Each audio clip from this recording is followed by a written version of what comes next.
আজকের ভিডিওটা হচ্ছে আমরা যে মার্কেটের কাজের কথা আগে বলেছিলাম এর মধ্যে কয়েকটা ভিডিও দেওয়া হয়েছে, সেগুলোতে কাটাকাটির কাজ দেওয়া হয়েছে। আজকের ভিডিওতে আমরা দেখাবো পাইপ ওয়্যারিংয়ের কিছু সিস্টেম। এখানে পাইপ ওয়্যারিংগুলো একটু ভিন্ন ধরনের। আপনারা সাধারণভাবে যেসব পাইপ ওয়্যারিং করেন আজকে দেখবেন ভিন্ন ধরনের কিছু ওয়্যারিং।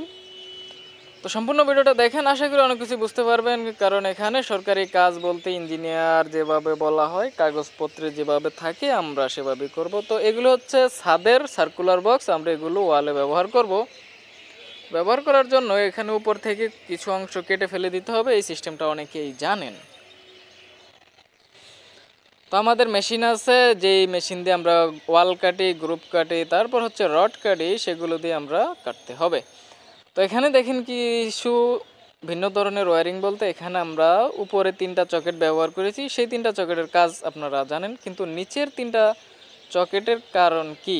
এখানে আরও মাঝখানে 2টা চকেট, একটা সুইচ বোর্ড আছে এখানে, আর নিচে একটা পাওয়ার সকেট, উপরে যেটা বড় ভাঙা সেটা হচ্ছে ডিবি। এখানে 2টা চকেট ব্যবহার করা হয়েছে। আপনারা জানেন উপরে 3টা চকেট ব্যবহার করা হয়েছে। তো আমি কিন্তু পাইপটা ডাইরেক্টই দিতে পারতাম, কিন্তু এখানে চকেট ব্যবহার করে দেওয়ার কারণ কি? কারণ হচ্ছে আমাদের যে এখানে ডিবিটা নিজের মন মতো বসানো যাবে না। যেই শিডিউলে ড্রয়িংয়ে যেই কটা ডিবির নাম দেওয়া হয়েছে তার মধ্যে থেকে একটা ডিবি আনতে, একটা সিম্পল আমাদেরকে নিতে হবে, ডিবি নিতে হবে। তো আমরা একটা ডিবি নিয়ে আসছি অলরেডি, আমরা ওইটার সাইজ নির্ধারণ করার জন্য। তো ওই ডিবিটাতে দেখা গেল পাইপ যে দিক দিয়ে দেওয়া হবে, পাইপ দেওয়ার জায়গাটা হচ্ছে পিছনে। সেই ডিবির রিভিউটা আছে, আপনারা চ্যানেল থেকে দেখে আসবেন, অথবা কমেন্ট বক্সে আমি পিন করে দিব, সেখান থেকে দেখতে পারবেন।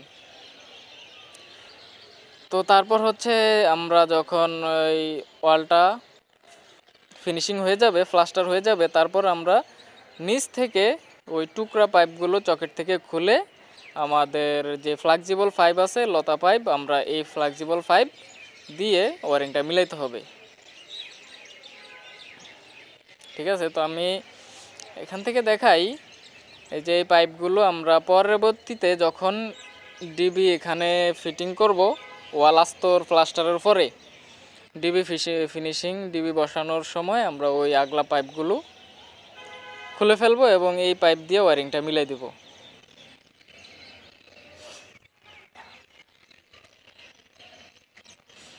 একই সিস্টেমে উপর থেকে যে আমি যে 2টা পাইপ হাতে ধরেছি, এই 2টার চকেটের উপর থেকে পাইপগুলো খুলে ফেলবো, এই উপরের দিকের এগুলা। নিচেরটা হচ্ছে সুইচ বোর্ড, এখানে ডিবি কানেকশন, যেটা যেভাবে আছে সেভাবেই করতে হবে। তো এক ভিডিওতে তো সব কিছু বলা যায় না, এক ভিডিওতে কত কথা বলা যায়, ভিডিও এমনিতে বড় হয়ে যায়। আপনার প্রত্যেকটা ভিডিও দেখলে আশা করি কিছুটা বুঝতে পারবেন। তো এই পাইপগুলো আমরা পরবর্তীতে খুলে ফেলবো চকেট থেকে। খুলে আমাদের যে ফ্লেক্সিবল পাইপ আছে ওই পাইপটা দিয়ে ডিবির সাথে কানেকশন করব। তো বলতে পারেন এখন ওই পাইপটা দেই নাই কেন? ওই পাইপটা এখন দিলে যে ইঞ্জিনিয়ার আছে, ইঞ্জিনিয়ার চেক করতে আসলে যদি ফ্লেক্সিবল পাইপটা দেখে তাহলে ঝামেলা করতে পারে। তো আমরা 3টা পাইপ কীভাবে বসাইছি, বসানোর জন্য আমরা প্রথমে পেরেক মেরে, পেরেকের সাথে আগে আমরা রড বাঁধার যেই তার আছে সেগুলো পেঁচিয়ে নিব। তারপর 1 ইঞ্চি স্টিল প্লাগের সাথে এইভাবে আমি ওয়ালে মেরে রাখবো, আপনারা যেভাবে দেখতে পারতেছেন। তারপর আমরা যেই ওয়ারিং আছে ওয়ারিংয়ের মধ্যে আমরা সুতো দিয়ে রাখছি। আপনারা জানেন এখানে জিআই তার ব্যবহার করা হতো, কিন্তু আমরা সুতো দিয়ে রাখছি। জিআই তার কিছুদিন থাকলে মরিচা পড়ে যায়, পানি থাকলে পাইপের মধ্যে বা এমনিতে কোনো সমস্যায় মরিচা ধরে যায়, এমনি টান দিলে ছিঁড়ে যায়, এরকম অনেক ঘটনা আমরা শিকার হয়েছি। সেজন্য আমরা এই যেখানে যেখানে আমাদের পয়েন্ট আছে এটার মধ্যে একটা সুতো আছে, এখান থেকে ওই সুইচ বোর্ডে যেখানে প্রথমে আপনাদেরকে দেখানো হয়েছে, তো সেখানে 3টা পাইপ ছিল, 3টা পাইপের 2টা দেখানো হয়েছে কোথায় কোথায় তার সুতো, আর একটা সুতো এখানে এই যে জয়েন্ট বক্স আছে, এটা হচ্ছে ছাদে সিলিংয়ে জয়েন্ট বক্স। এখানে অনেকগুলো সুতো, আমি অনেকগুলো রুম এখানে ওয়ারিং করেছি, সবগুলোর একটা একটা সুতো এখানে আসছে। এইদিকে যে বাম পাশে ডান পাশে যেই রুমগুলো দেখতে পাচ্ছেন এগুলো দোকান হবে, এক একটা দোকানের জন্য এখানে এক একটা পাইপ দেওয়া হয়েছে। তো ওইদিকে আরও জয়েন্ট বক্স আছে, ওইদিকে দোকানের জন্য এবং মেইন লাইনের জন্য। ওইদিকে এসডিবি থাকবে, প্রত্যেকটা দোকানের বড় এসডিবি সেখানে, আর দোকানের মধ্যে ছোট একটা এসডিবি থাকবে।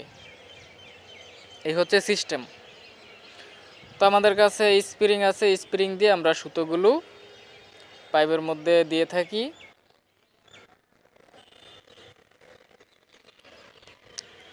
এই যে সুতো দেখতে পাচ্ছেন, সুতোর পুরো বান্ডেল কিনে আনা হয়েছে এবং আমি সিঁড়ির মধ্যে এগুলোকে দিয়ে রাখছি। সিঁড়ির মধ্যে থেকে প্যাচ খুলে খুলে নিয়ে যাব। তো এই যে আপনারা অনেকেই তো পাইপ ওয়ারিং করেন, কে কত ইঞ্চি পাইপ দিয়ে ওয়াল ওয়ারিং করেন, ওয়ালে রুম ওয়ারিং করেন।